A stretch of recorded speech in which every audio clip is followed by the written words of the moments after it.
And we're back again for Cantos 22 through 24.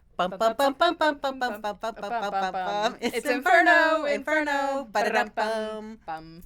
As you remember from last time, Dante is using his comic voice. He's including a lot of slapstick and physical comedy with these demons. And Dante and Virgil are right now in the power of the demons, and things don't look very good. On the other hand, even when things don't look very good, we have those hints that heaven has absolute power over everything, and that the demons can't ultimately do anything really terrible to Dante and Virgil. We open Canto 22 with a reminder of how Canto 21 ended. Dante is a bit in awe over the strangeness of sounding a charge using one's rear end. But Dante quickly comes to the point where he and Virgil and the band of demons are walking horizontally along the side of the 5th ditch until they get to a place where they can cross over the 6th ditch. Remember, the bridge is down. And as they walk along the edge of the 5th ditch and peer down into the tar, they see the souls being punished there, who are very afraid of the demons. He compares them to dolphins that dive beside a ship, or frogs that peek their noses up outside of a pond, and then when you get close, leap down inside. If the demons catch them, they'll tear them apart. The souls are trying to get some relief from the hot tar, but they know that if the demons catch them, things will be a lot worse for them.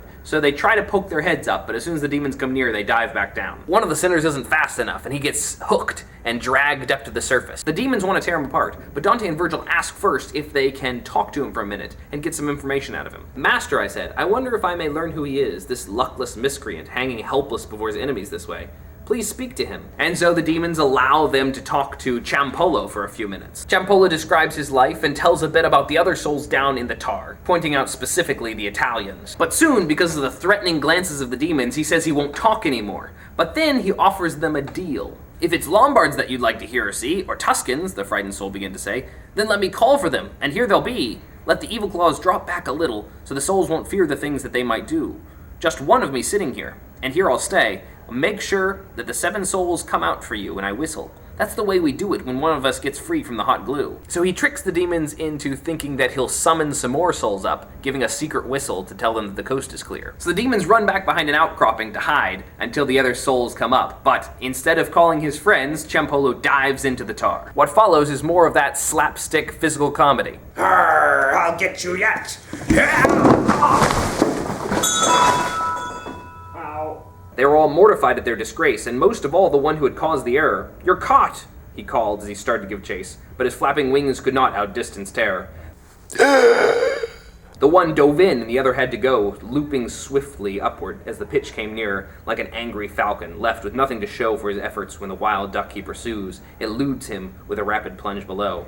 Tramplefrost, who was seething at the ruse, took wing, but hoped his quarry would abscond and provide him with a pretext he could use to pick a fight. With a barrier beyond their reach, he turned and dug his claws into his fellow demon right above the pond. But the other was a full-fledged hawk who knew how to give it back to him, and as they fought, they dropped right down into the boiling glue. There the heat shocked them apart, and when they sought to fly away, their wings were so besmeared as if with lime, they were truly caught. Lamenting with his fellow friends, Spikebeard sent 4 of them flying toward the other shore. 2 landed on each side and quickly steered their hooks above the lake to grapple for their limed companions, who'd already been baked in their crusts and cooked through to the core. We left them to the mess they were stewing in. So the demon chases the soul wildly, another demon comes up, they start to fight, they fall into the tar, they get all stuck, the other demons try to help them out, and Dante and Virgil tiptoe quietly off. Ciampolo's escape from the demons illustrates the tricks of the Grafters who use their political power to do dirty deals. Well, Ciampolo pulls a dirty deal on the demons here. Canto 23 begins as Dante and Virgil are walking away from the demons by themselves. But the farther they get, the more and more nervous Dante gets. He's afraid that the demons will blame them for the whole catastrophe back there. He feels his scalp prickling with anticipation as he keeps looking over his shoulder, hoping that he won't see the demons behind him. Finally, he confesses his fear to Virgil, who also admits their danger. And just as Virgil finishes speaking, they look behind them, and the band of demons is running after them. My leader drew me to him, and he sped like a mother wakened by the noise and seeing the rising flames as they crackle by her bed, and then picking up her child and quickly fleeing without stopping even to put on a shrift, more concerned for his than for her own well-being. Supine, he gave himself to a swift slide on the hard ridge that slopes down below to form the outer wall of the next cleft. Never did water make such a rapid flow to the bottom of the sluice, where it ends its run by hitting the paddles to make the mill wheel go, as my master sledded down the rock upon his back, and all the while he clasped me tight, not as a companion, but as a son. So in order to escape, they slide down into the sixth ditch. Virgil grabs Dante and uses his own body as a slide to get them to safety. It's interesting that Dante describes Virgil here as a mother. He's described him in the past as a father or a guide, but here he's a mother. Only a mother would risk her own body to save the body of her child. The affection and sacrifice inherent in that symbol are potent. And now they're safe, down in the sixth ditch, because the demons can't come down here. As we reached the base, I looked back to the height and saw the entire troop of fiends appear, but now there was no cause for further fright, for that high providence that placed them here to rule the fifth ditch makes them powerless ever to pass beyond their proper sphere. So once again, heaven has absolute control of the demons, and we see the demons as guardians are prisoners here in hell. I mentioned earlier that comedy comes with a fall, and here is a physical fall. Dante and Virgil fall into the next pit.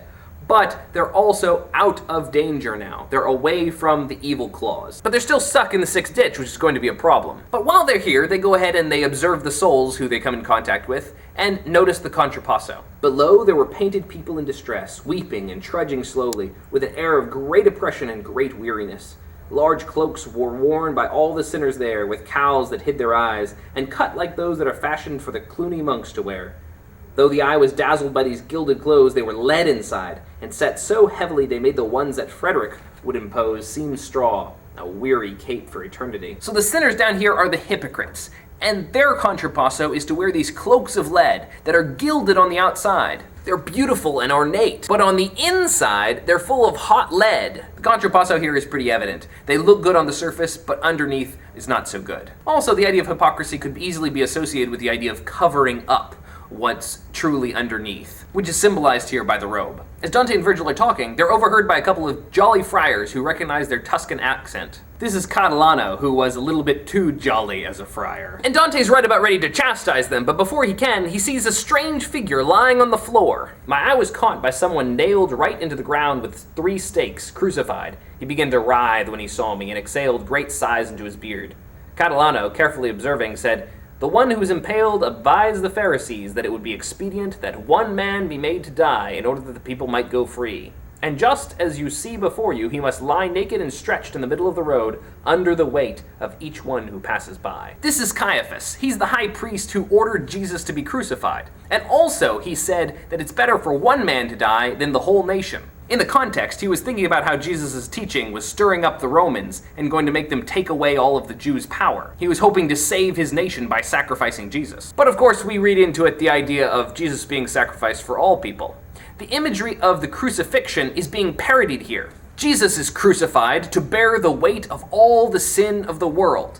And Caiaphas, who's the chief hypocrite, he's a religious leader who should have realized how important Jesus was, but didn't. He also bears all the weight, but all the weight of hypocrisy. Each of these hypocrites bears the weight of their own hypocrisy on their shoulders, but Caiaphas bears the weight of all hypocrisy as each hypocrite steps on him as he passes over. Now Dante and Virgil have to figure out how to get out of here. Virgil asks the jolly friars if they know a way out, and Catalano points out the ruin of the old bridge that had collapsed. Having fallen down into the bottom of the ditch, it's now a pile of rubble that could be climbed to get out the back side. Catalano also points out that there are no other bridges over the sixth ditch, which makes Virgil pretty angry, because that means that the demons were tricking them. Those deceptive demons. And we see even more clearly now how the demons tie in with the Grafters and their treacherous, dirty deals. Canto 24 opens with this agricultural image, in which a shepherd goes out to check the fields, finding them covered with frost, and he smites his thigh and worries him about how he's going to feed his flocks. But then he goes out a little bit later and finds that the frost is cleared and new plants are springing up, and he takes his flocks out. Dante uses this extended metaphor to describe his own emotions as he watches Virgil get worried and then get happy again. It's common in epic poetry to use these great heroic metaphors. And we've also seen in the past how Dante's mood really mirrors Virgil's. If Virgil ever gets worried, Dante really gets worried, because Virgil is his strength. As they come to the pile of rubble, Virgil examines it carefully and realizes that yes, they are able to climb out of this, but they're gonna have to be careful. Rock by rock we had to grope, he weightless and I half carried toward the crest. Another emphasis on Dante as a living person. He has weight, unlike the souls down here. And it's emphasized all throughout the Inferno, like when he gets on the boat and the boat lowers in the water a little bit, unlike when the souls get on it. Or earlier, when Catalano noticed his throat moving as he talked. He's an anomaly here, but one given special permission by heaven.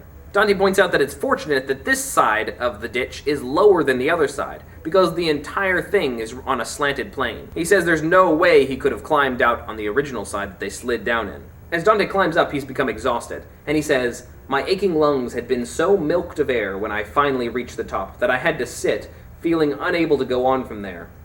"Now you must rouse yourself, for never yet has anyone come to fame," my master cried, "sitting on cushions or under a coverlet.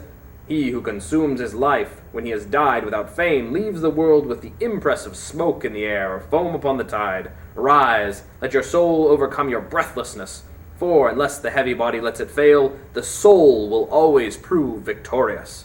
There is still a longer ladder we must scale.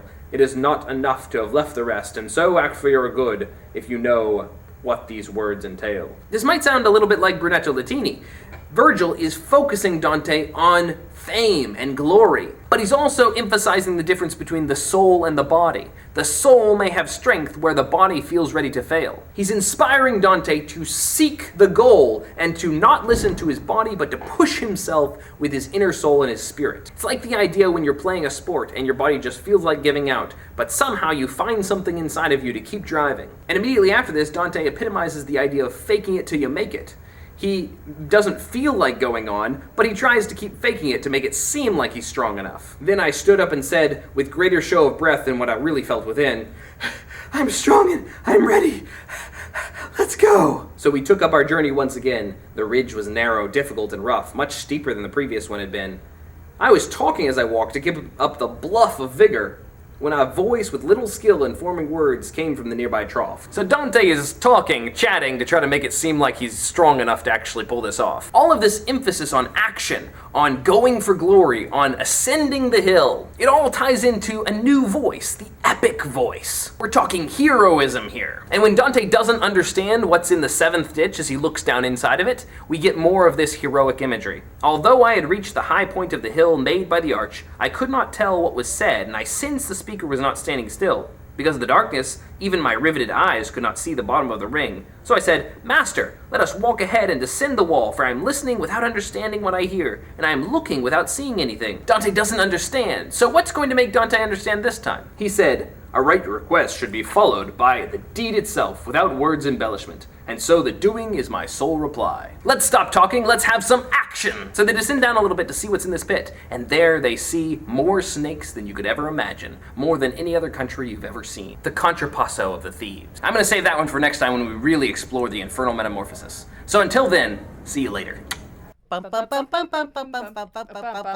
It's Inferno, Inferno, ba-da-dum-bum.